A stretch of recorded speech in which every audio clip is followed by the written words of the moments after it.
Welcome back to Your Fantasy Nerd, and it is finally here, folks. Week 1 of the NFL football season. Clearly, I'm by myself here, going to be going through the rankings for the quarterback and running back rankings. And also, you can tell, kind of in a different area of my house here. Reason being, we are making some potential upgrades for our videos with quality, so we're in the process of building that up a little bit, so that's why I had to move things. So hopefully in the future, maybe within a couple weeks, we'll be in a brand new area, and it will look way nicer with a potential background, so we look forward to that. But let's get right down to it. The top 10 quarterbacks. We're going to go 1 through 10 really quick here of the quarterback position, and I'll read it off for you. Number 1, Aaron Rodgers. Number 2, Peyton Manning. Number 3, Tom Brady. Number 4, Andrew Luck. 5, Ryan Tannehill. 6, Drew Brees. Number 7, Matt Ryan. Cam Newton at 8. Ben Roethlisberger at number 9. And at number 10, Sam Bradford. So before we start, the thing I like to point out is these are our consensus. We combined the 3 rankings of our personal and combined them into one consensus ranking that we are taking and giving to you. So the first guy I want to talk about here on this list is Ryan Tannehill at number 5. I personally have him at number 5 as well. I think this situation is really good for Ryan Tannehill. I can see Washington just throwing a ton of picks. Kirk Cousins I think he's probably going to be nervous going in there. He's like, is RG3, we know RG3's behind him, so he could still start over Kirk Cousins. Not right away this week, but he still has him looming in the background, and I think that really helps out Ryan Tannehill because Tannehill has Washington's defense, first of all, is awful. That's a guarantee. And I think Tannehill is going to be able to go out there in the first quarter and throw you maybe 2 touchdowns early on. So I think Ryan Tannehill is a guaranteed first starter, and if you drafted him late in your draft, you should be confident that he's going to be your starter this week. At number 9, we have Big Ben Roethlisberger. I actually have him at 13. I have him on my team personally. I had him kind of low. If I had someone else in my back that I could pick up probably and start over him, I would, but I really don't. So I'm going in there scared with Big Ben at my quarterback. The reason I have him so low is just at New England, Tom Brady coming back. I mean, the thing's all set up and look like it's going to be a big New England win, and that doesn't really look good for Big Ben. First of all, he's without Martavis Bryant. That's a huge loss for him. Le'Veon Bell's gone. That's an even bigger loss. So it's basically him and Antonio Brown who are going to make all of the points for your fantasy teams. And I really don't think Big Ben's going to have more than a touchdown. He'll maybe get 200 yards. 12 fantasy points, that's nothing. I mean, that's not what you're expecting from a guy like Big Ben Roethlisberger. If you can, I would sit him. That's just my opinion. I think that he's someone that he's really going to struggle in New England on Thursday night. But, oh, it's exciting. It's here. All right, now going through our 11 through 20 here. These are the QB2s most likely. At number 11, Russell Wilson, sort of surprisingly. Number 12, Tony Romo. 13, Matt Stafford. 14, Eli Manning. 15, Carson Palmer. 16, Teddy Bridgewater. 17, Phillip Rivers. 18, Joe Flacco. 19, Andy Dalton. And at 20, famous Jameis Winston. So the first guy that I'm going to talk about, or the next guy we'll talk about, Russell Wilson at number 11 on this list. I actually have him at number 6. People are panicking that at St. Louis is this daunting matchup. Defenses fluctuate all the time. They shift. I know St. Louis is probably a top 5 defense. It's a tough environment in St. Louis, but I'm not all that worried because while they probably are going to shut down the passing game pretty well, Russell Wilson is going to get his yardage on the ground, okay? He dominates on the ground. Looking at his numbers against St. Louis last year, they weren't great, but he ran the ball very well, and I think he really will do that this week. I think they're going to try to incorporate Jimmy Graham a little bit in the game. They do really well against tight ends, St. Louis, so while Jimmy Graham, they're going to try to throw him the ball. I think this is a ground game for Russell Wilson and Marshawn Lynch, so I think they play okay. I think they're fine. I think he's a fine QB1. I have him at 6, so I'm not worried about him like the other 2 fellas on this panel are. All right, now the last quarterback I'll talk about is Carson Palmer at 15. I've got him at 14. Going up against New Orleans at home, that's going to be a run and gun game. That's going to have That's going to have a lot of scoring.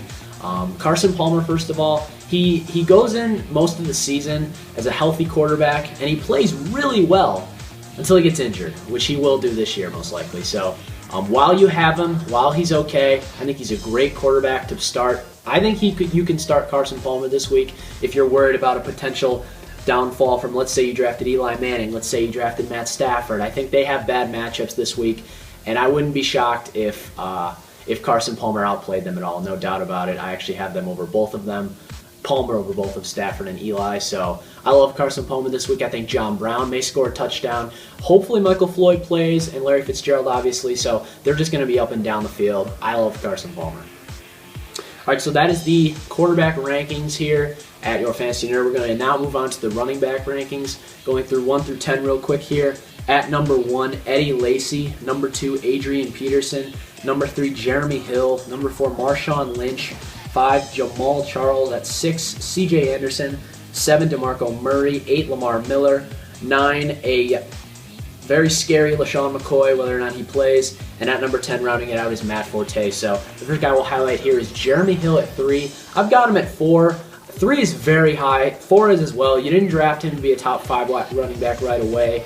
But I think he's going to do it this week. At Oakland, Oakland's not going to go out there and score a ton of points. I think this is going to be a ground and pound Hugh Jackson type of football game where Jeremy Hill gets 25 carries or more. I think he can eclipse 25 carries. I think he can maybe get 100 yards and a touchdown. So that's a big week from Jeremy Hill. I see no reason to ever think about not starting Jeremy Hill. I actually like Giovanni Bernard a lot this week too. I think they're both going to get their lion's share of carries. So have full faith in Jeremy Hill.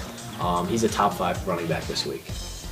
At number 8, we have Lamar Miller. I am just riding the Miami offense this week, and I'll explain a little bit more. I have him at 7.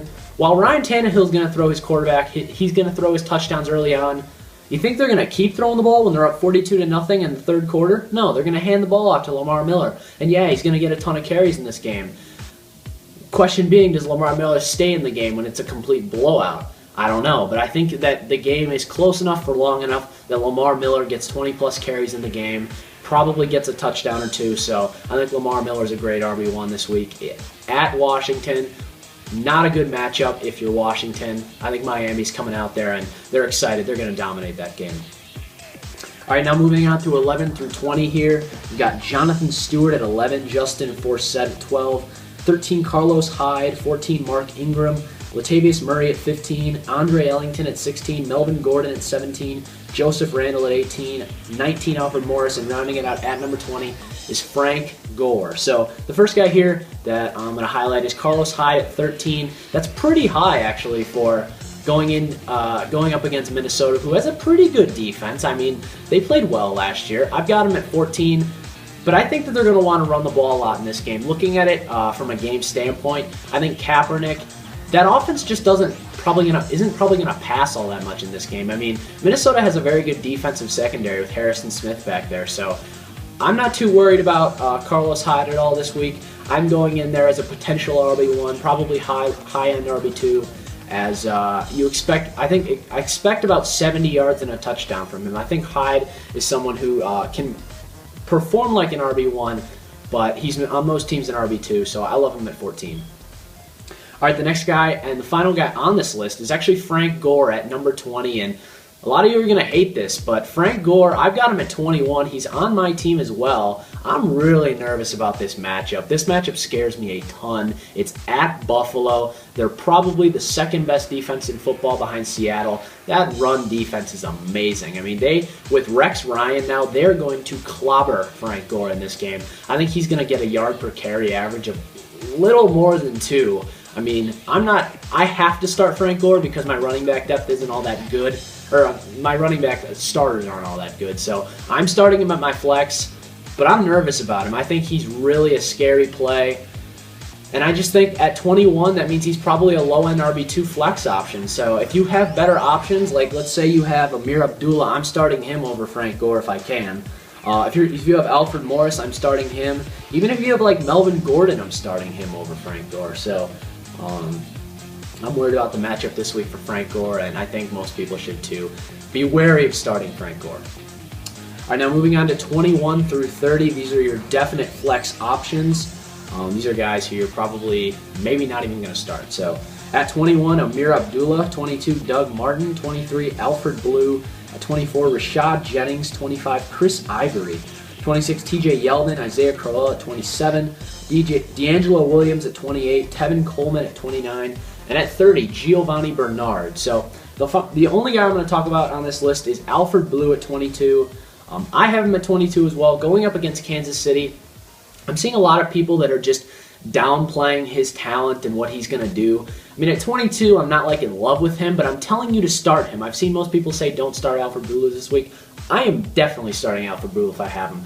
Kansas City's defense is okay. Okay, they're not going to go out there and stop him like Buffalo, but they're going to be an okay defense. They're like on the cusp of like a Minnesota-type defense.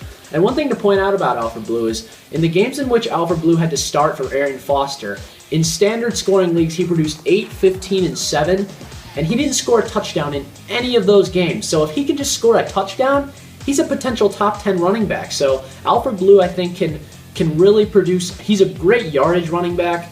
Maybe the loss of Gary Kubiak limits how many carries he gets, but I'm not all that worried about that because, I mean, Houston's just a run-heavy team. They have to be. I mean, at quarterback, they've got Brian Hoyer. I mean, they have to hand the ball off to Alfred Blue. So I'm starting Alfred Blue,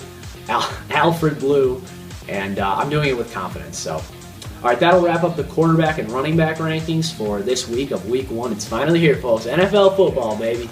But in our next video, we'll talk about the wide receivers and tight end rankings, as well as I'll do a video of start and sit. So thanks for watching, folks.